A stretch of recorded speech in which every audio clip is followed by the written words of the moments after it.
Ladies and gentlemen, please welcome Georgia State Advisory Committee member, Mayor Michael Owens.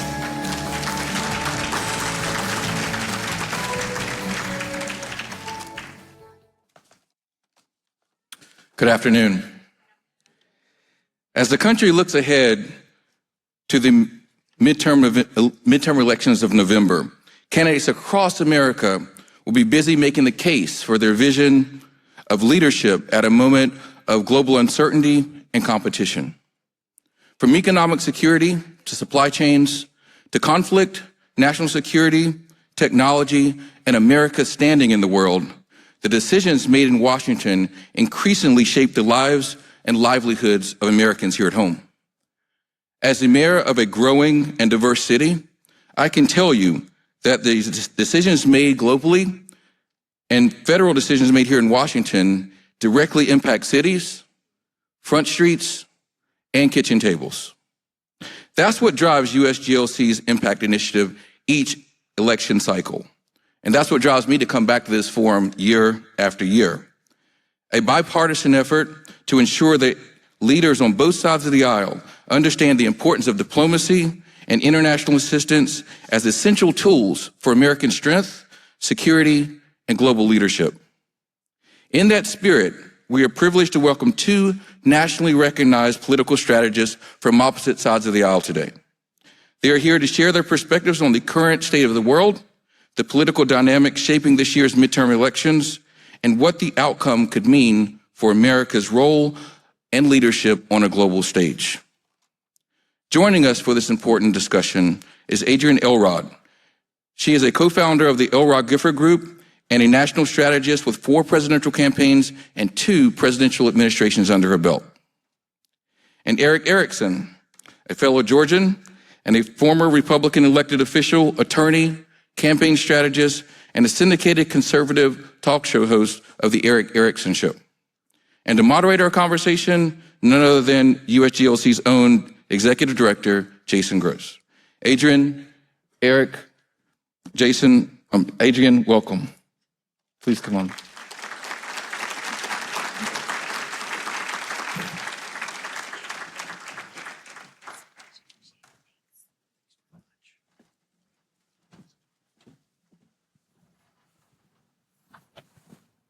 Mayor Owens, thank you. Thank you for your service. Thanks for that introduction. Adrienne, Erick, so excited to have you with us today.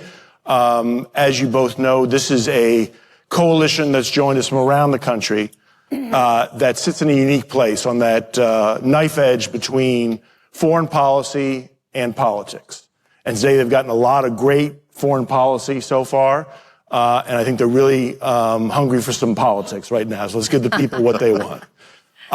You all know Adrienne and Erick from seeing them on television, on social media. You know when they say something that leaders from both the Democratic Party and the Republican Party take notice. They listen, and then right after, they call emergency conference calls and figure out what they're going to do to respond to what they called them out on. So we understand their influence, and we're excited to have them with them today. We have a Democrat, we have a Republican. For you SEC football fans out there, we got a Razorback, we got a Bulldog. I was just going to say, are we going to stay away from the SEC today, or are we going to? I grew up in Louisiana, so there is a rivalry there. Yes, go Tigers. A rivalry. So we have some complexity in the football allegiances, but we're going to have a great show today, and let's get it started. We're going to hold off on their midterm predictions till the end on what's going to happen in the House and the Senate. Let's go big picture first, and let me turn to Erick first.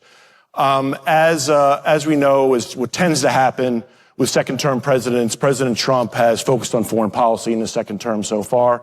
Obviously, from the military operations in Venezuela and Iran to exerting political pressure in Cuba, President Trump's foreign policy grabs headlines across the country, reverberates with the electorate.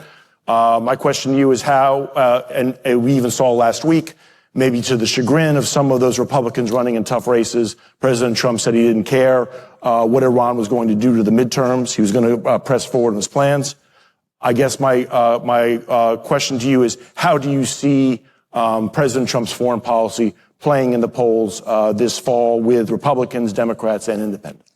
You know, Republicans, I think, like it. And by the way, thank you all very much for having me here. I think Republicans generally appreciate the president's foreign policy and his rethinking of some of the establishment foreign policy of both parties on how to deal with Cuba, how to deal with Venezuela. And I think Republicans were willing to support the president on Iran, but at this indecisive state, the sense I get just from callers of my show who are actually more defensive of the president than I am is even with them a growing frustration that if we're not going to get gas prices down, can we just go bomb them? And can we do something other than the status quo? And I think there's a greater recognition now that perhaps, contrary to what a lot of Republicans thought going in, that there wasn't as much of a plan going into Iran as they were led to believe when we essentially have this tiger by its tail and have neither declawed it nor defanged it.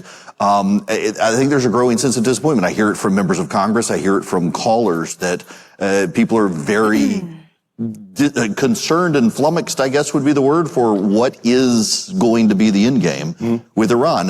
Beyond that, there frustrations over Ukraine, I think, have percolated among Republicans. There had been a divide there, but as Ukraine wins, people love winners, and skeptical Republicans have become more pro-Ukraine, which they should be. And the Western Hemisphere diplomacy, I think, probably gets the greatest praise from Republicans on how he is, to a degree, marginalized China in the Western Hemisphere. But until we have an end game in Iran, I think that's going to be a blowback on Republicans generally. Same question to you, Adrienne. President Trump's foreign policy at the polls this fall.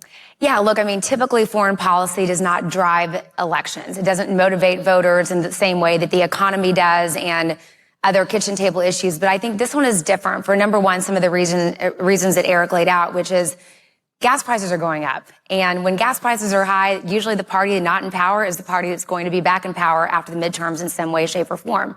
So that's one thing to take into consideration. Number two, I think it just adds the ineptness and the sort of questionable strategy as to why we got into this war in the first place is just another layer in the, another brick in the wall for Trump when it comes to a lot of voters, especially independents, seeing him make incompetent decisions that don't really affect their bottom line. He spent, I think, 108 minutes speaking at the State of the Union this year. He was trying to break the record, and he did, which I think was his own record. But he spent about 2.5 minutes of those 108 minutes talking about Iran, and then a couple of days later bombed Iran. So he could have at least tried to lay the groundwork a little bit more. He didn't do it. But look, here's the bottom line. We are living in a very tribalistic environment when it comes to politics these days. Democrats tend to be in their corner. Republicans are in their corner. The motivating base or the motivating group of the electorate that will ultimately decide elections are independents.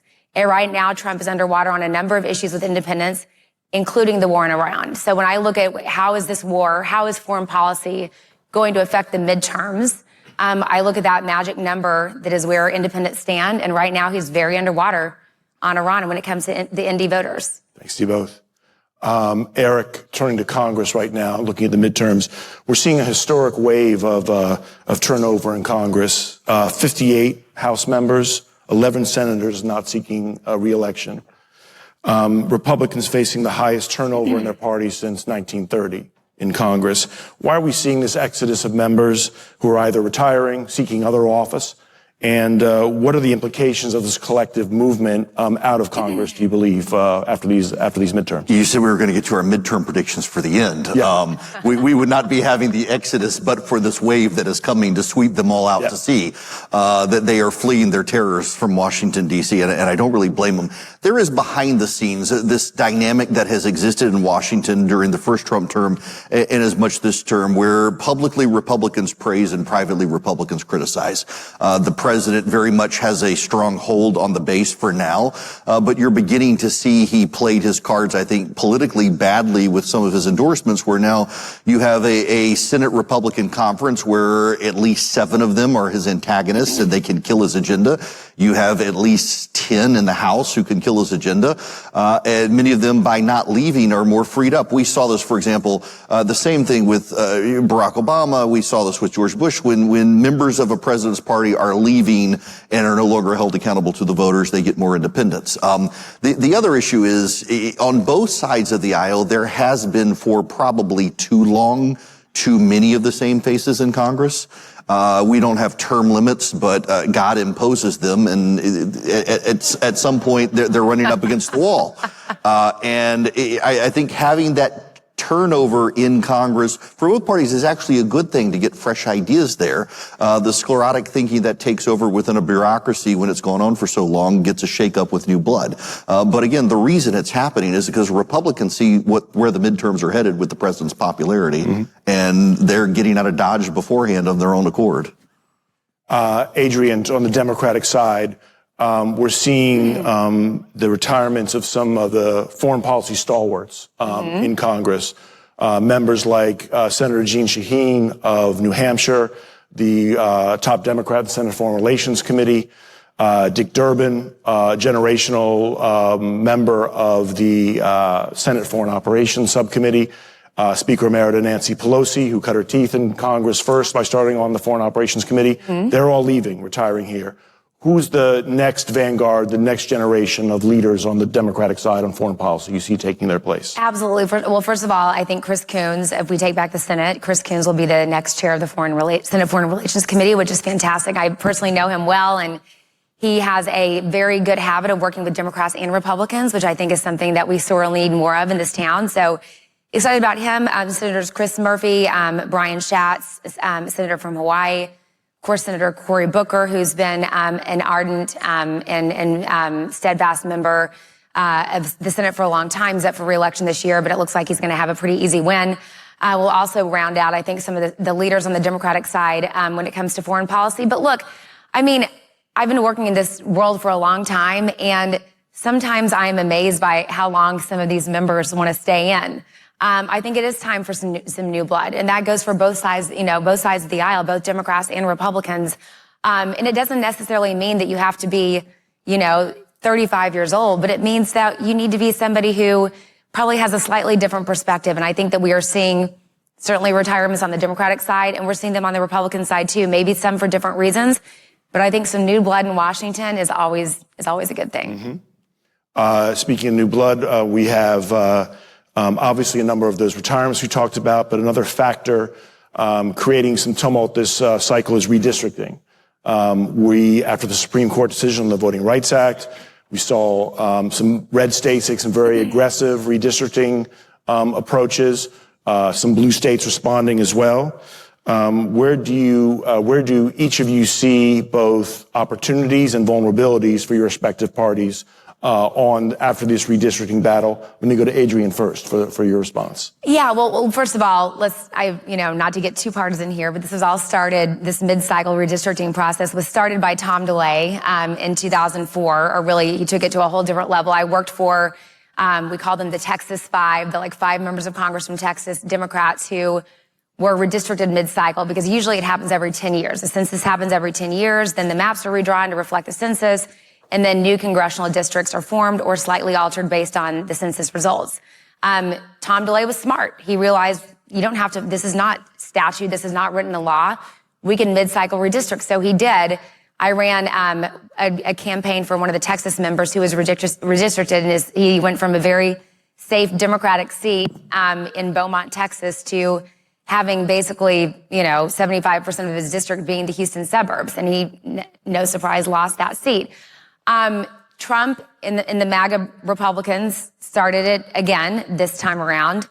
And the thing that I'm happy about Democrats in terms of the way they've approached this is we're finally playing ball and we're fighting back.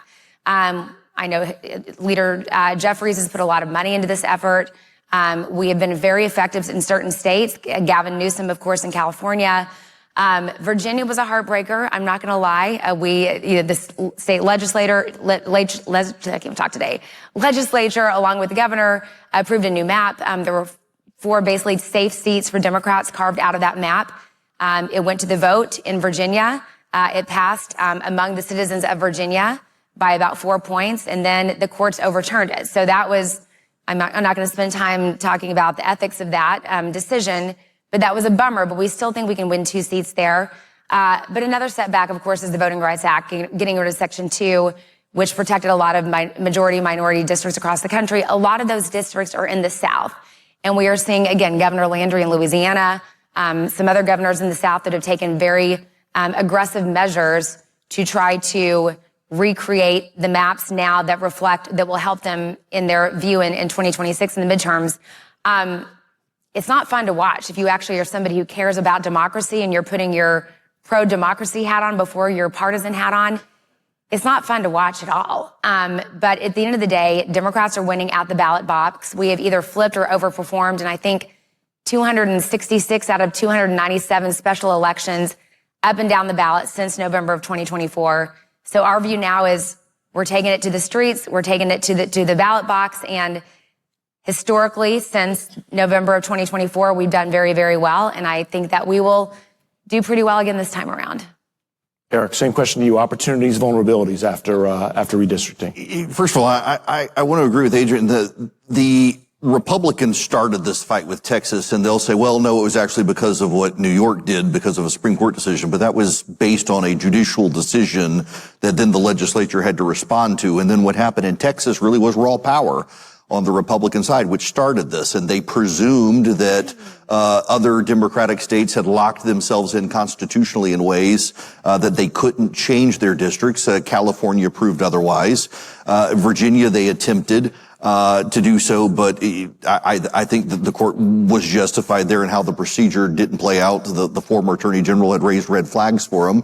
But also, I think the Republicans haven't been able to mitigate the damage enough. I mean, just take the Virginia map. Sean Trendy of Real Clear Politics was one of the people who had drawn the current map of Virginia, which is probably the gold standard in fair redistricting maps. It pretty much modeled Virginia turnout. And he pointed out that this current map in Virginia is actually going to be a disaster for the GOP this year because of the partisan tilt of the country and the negative view of the president. And the new map that was drawn in a good year for the Republicans would actually have undermined the Democrats because of the way it was drawn. My personal suspicion is that if a Democratic wave is as big as it appears to be right now based on the president's popularity, the Texas Republicans have probably sabotaged themselves in a couple of seats by drawing them a little bit too unpartisan for the GOP, weakening some Republican seats.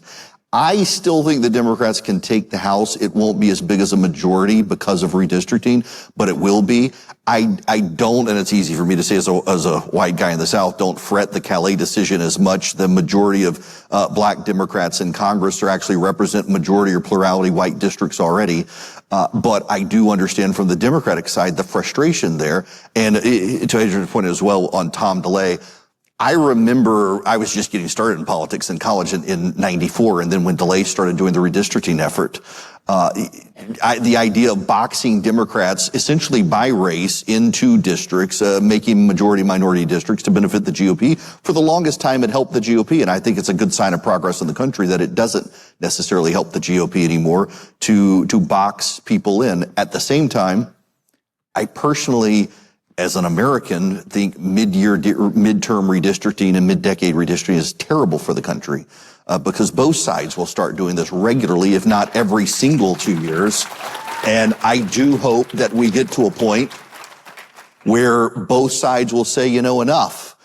Let's have compact districts. And frankly, we should use the existing Virginia districts as the model. They're compact. You can't needlessly divide counties. You can't needlessly divide towns.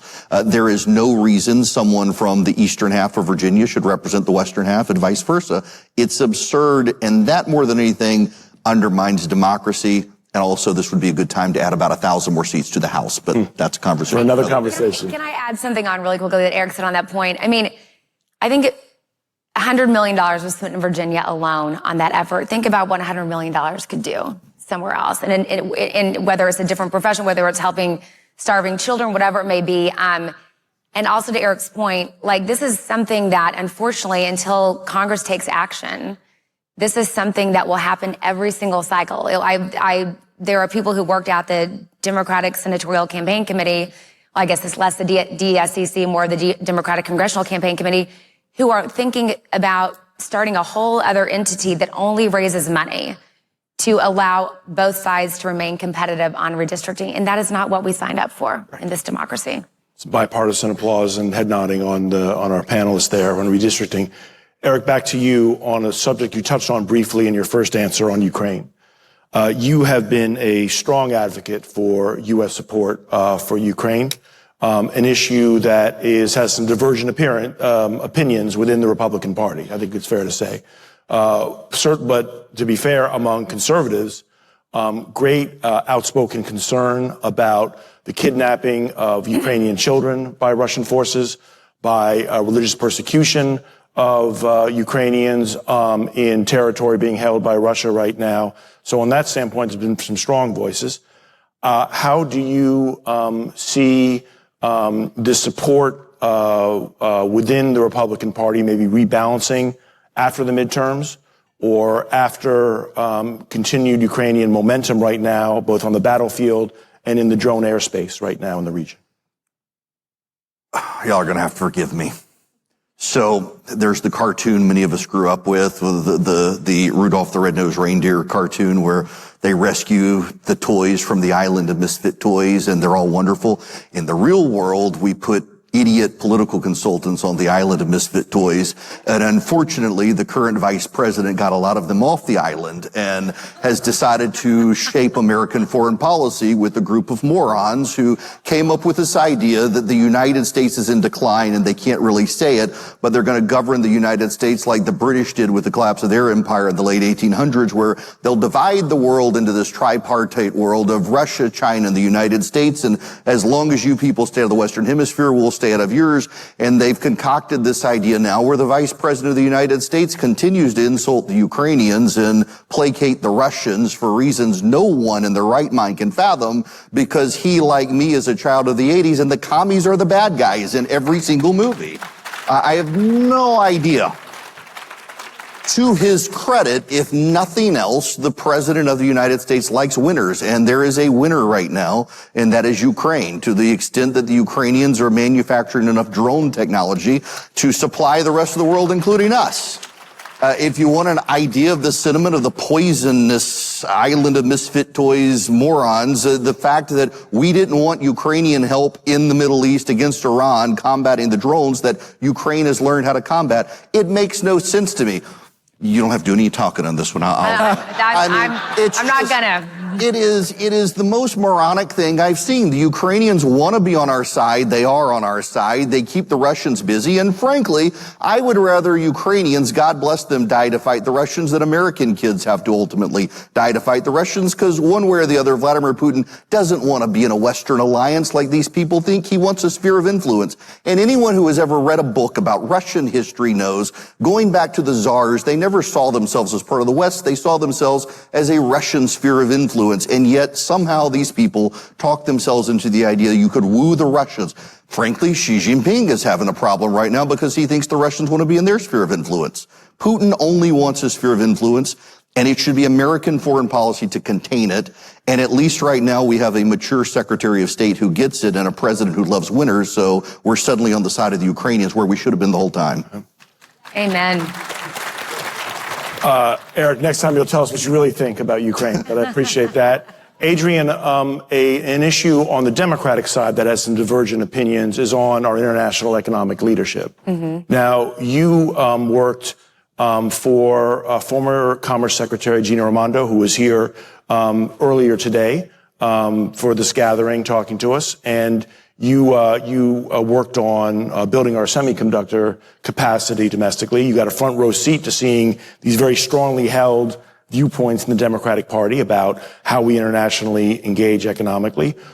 Where do you see, as we head into a midterm election and then start identifying presidential frontrunners for 2028, where do you see the Democratic Party in terms of competing with China economically internationally? Are we going to go on offense, or is this something where Democrats are going to be more in a defensive posture going forward? I mean, hopefully offense. I mean, I say offense. I hope so. And there are a number of people who I think are going to run for president. We'll see, who have foreign policy backgrounds, which is also a helpful tool at their disposal. But First of all, I always joke that China is the great unifier between Democrats and Republicans. There's not a lot that unites both parties this day, but disdain or lack of trust toward China is one thing that sort of, unites both groups.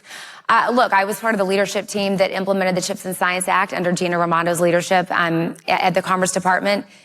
And I can sort of talk about it, I guess, a little bit from our approach on how we dealt with just the looming threat of China when it came to intellectual property, when it came to getting access to leading edge chips, which of course, the Chips and Science Act seeks to ensure that there are more leading edge chips produced in the United States. We have we create the chips here. We come up with the prototypes, then we often ship them off to different countries to produce them. And so our posture when it came to dealing with China, specifically on chips, was we enacted China guardrails because we wanted to make sure, again, that the leading edge chips and the technology around them didn't get into, bad actors like China that could steal the technology and implement them at, a much more rapid rate and use them to, hurt us from a national security standpoint down the road. I know the Trump administration has taken a slightly different posture, but again, it's complicated. I had the privilege of having coffee with Jensen Huang, who's the CEO of NVIDIA, right when there was a turnover of the administration. And I asked him if there was one thing the Trump administration could do differently than the Biden administration when it comes to China, what would it be? And he said, let down the guardrails, because what happens when you put the guardrails in place, it only motivates the Chinese to try to do even more to compete with the U.S. when it comes to, technology and they want to rapidly try to, if they're not going to have access to what we do, they want to try to do it themselves. And oftentimes they end up doing it better. He said, we need to be able to compete on a global scale if we're going to continue to grow our production here domestically. So, it's up for debate for sure. The final thing I'll say on this is, again, China policy has not always been at the forefront of presidential elections, but certainly AI and what is going to happen with AI is something at the forefront of many Americans' minds and lives. So AI is certainly going to be at the forefront, which means China will be. So it's going to be an interesting election cycle, I think, just to get, a read on not just the Democratic Party versus the Republican Party, but there's so much debate internally within both parties on how we should handle AI, and China is very much a part of that. A lot of robust conversation on AI earlier in the day as well that our participants heard. We're seeing a generational shift right now, a divide emerging on America's role in the world. A recent Pew Research Center poll found that 73% of Americans over 65 believe active engagement in international affairs is either extremely or very important. Now compare that to just 39% of adults aged 18 to 29. So that gap of 73 versus 39%. Erick Erickson, to you first. What do you attribute to this generational divide on the issue of America's leadership in the world? And how do we as a community need to update, sharpen our language to be able to appeal to the next generation, the newest generation of voters? So my worldview on this comes from having grown up in Dubai. From 1980 to 1990, before Dubai was Dubai, I grew up there. When I was in 5th grade, the Iranians tried to blow up my American school. In 9th grade, they tried to blow up my father's oil rig, which is why I'm a big advocate of blowing up the Iranians. I have seen American leadership in the world firsthand. And I think a lot of younger Americans are one less traveled, but also they're not seeing the domestic benefit of the American government in their lives. And if they can't see the benefit of the United States domestically, where they feel like they've fallen behind economically under both Republican and Democratic administrations, they hesitate to say, why should we go around the world improving other people's lives, be a leader in the world, and in some way show the values of the United States abroad? I firmly believe, because I've seen it firsthand, that the United States not only has a role to play in the world, obviously, but should be leading. I was encouraged by Marco Rubio's statements to the Senate that he believes in an American-led world order. And translating that to young people, though, even my own kids who haven't been abroad until my daughter this year in college went abroad, it's harder and harder to find a lot of middle-class young Americans who go overseas. and they don't experience it. And they don't experience it in large part because their lives, they feel like, are falling behind. And again, it's hard to make the case that we have a role to play in the world when people feel like we're failing at the role home.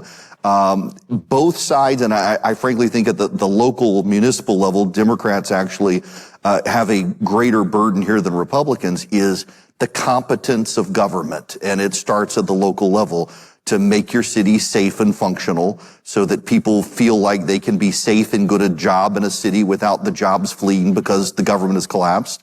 And then transcending and translating that all the way up to Washington, D.C. And I'm a small government advocate, but when you have a small government or a large government and it doesn't work for the people, don't expect them to want to spread that government around the world. Adrienne, same question to you. How do we convince this next generation of voters about the importance of U.S. international leadership? Look, I mean, a lot of it has to do with what Erick said. I think, people are traveling less. There's not as much exposure to understanding, the importance of having global continuity and what the world order is and should be and has been for a long time.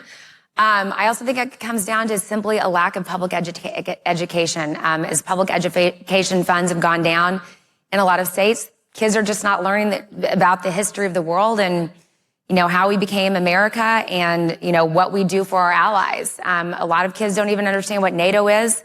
They don't understand that alliance. They don't understand the role that the U.S. has traditionally played. And it was something that used to not be as, I guess even these days, Trump obviously has his position, and I guess to an extent the MAGA wing of the party does. But I think, generally conservative Republicans and conservative or even moderate Democrats do believe in the traditional world order. We just have to do more to educate. That really is what it comes down to, because this this generation that is feeling the way they're feeling right now is only they're going to grow older. And they've watched, somebody like Trump come in and blow up the system, which has positive and negative attributes. And so for them, they don't think that we need to, or a lot of them don't think that we need to stick to the status quo, that we should blow up. And to Erick's point, that we shouldn't feel like we need to take care of everybody who needs to be taken care of. And certainly a role for, on this question, the role of our higher education institutions, who are represented here as well, the best in the world. When we bring the number of foreign students, international students here, that kind of exchange that we've had, cultural, educational, has been such a key point for previous generations for that connection, and something we need to revive and to keep going as well, I think, to address this shortfall. Okay, we've reached that point in the conversation. It's predictions times. Let's go. Who's gonna win the House? Who's gonna win the Senate? What's the margin? Why don't we start with Erick on this one? I think the Democrats do take the House, probably with redistricting 15 to 20 seat majority. I don't actually think they take the Senate. They'll reduce the numbers of Republicans. They're going to pick up North Carolina, of course.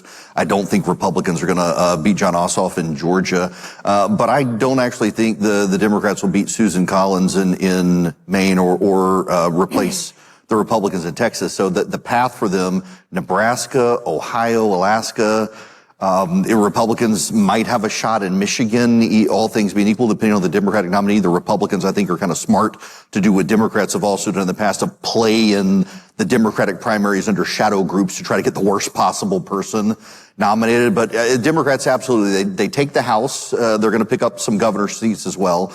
They will reduce the Republican majority in the Senate. We'll probably have a 52, 53 seat Republican majority, but I don't think they'll get what they need to take the majority there. Adrienne, your prediction. I mean, first of all, I'm glad to hear that Erick thinking that we're going to win the House by 15 to 20 seats. I was going to say 9 to 12. Thank you. Thank you. We've got some morons. So do we, by the way.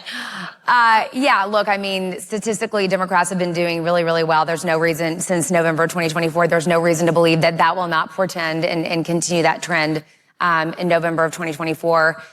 We'll see how all the redistricting stuff shakes out, but I still think we're going to have a net gain. My prediction is more in the 9 to 12 range, but I hope Erick is right, because that 15 to 20 would be awesome. Look, the Senate is complicated. I'm a little bit more optimistic on the Senate side than Erick probably is, although you're going for your party, I'm going for mine. We certainly win North Carolina. I think Republicans have pretty much conceded we're going to win that. I think we've got a very good shot in Alaska with Mary Peltola. That was a top recruit. She's been elected before. She's very widely popular amongst Democrats and Republicans. There are a lot of independents in Alaska, too. I actually think Sherrod Brown's got a really good shot. I think he's our third best shot at flipping a seat in Ohio. He lost in 2024 by 2.5 points. Kamala lost by 11. So I think that's our third best pickup. And then everything else, Texas, Maine, we'll see. I do think if McMorrow or the other guy in Michigan wins the primary against Haley Stevens, that Mike Rogers has a decent shot of flipping that seat, but we'll see. I think Haley's going to win. So a House flip and Senate's sounds like a coin toss, but maybe leaning the Republicans' way. Let's close this great conversation so far with a big picture for these folks who are going to Capitol Hill tomorrow, as you know. This is, in addition to the strategic case that we always make about this, we've certainly heard throughout the day about the fact that Americans are at their core generous people. And regardless of the party, all of us want to live in a world where we care for the most vulnerable, where we save lives from disease and hunger.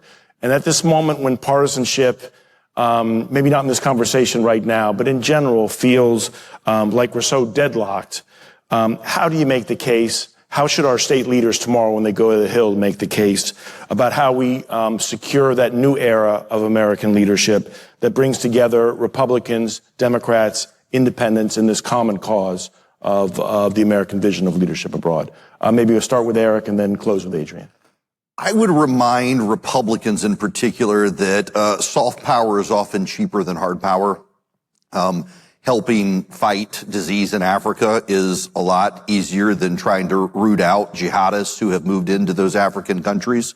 A vaccine is often cheaper than a bullet. But I would also encourage you again as well to take a very firm stand against the anti-Semitism that's growing in both parties. That is a very unhealthy sign for society that it's festering on both sides, and a dangerous sign for us and our role in the world. But I think the biggest thing you could do, particularly when you approach Republicans, is to remind them that part of our role of leading the free world is also being there to assist our friends and allies. It's not as much a transaction when we are the world's bank and the leading economy in the world. Other nations do rely on us. I'm skeptical of some foreign aid, not all, but I also recognize that we go a whole lot further in the world with the dollar and soft power than we do with the hard power that's needed. So there is, for Republicans who are budget conscious, a path forward to not be penny wise and pound foolish. Adrienne, to close. Everything that Erick said, and the final thing I would also add is, many of you have experiences throughout the world working in foreign policy that a lot of members of Congress don't have. So share your stories, talk about what you've seen. I was the chief of staff on the Hill for about 5.5 years, and some of the most compelling people who came in and presented a posture or an argument to me were the ones who actually talked about their real world experiences. So incorporate some personal storytelling into your experiences tomorrow as well. Adrienne, Erick, you came, you saw, you delivered. Thank you very much. Please join me in a round of applause for our two great political guests.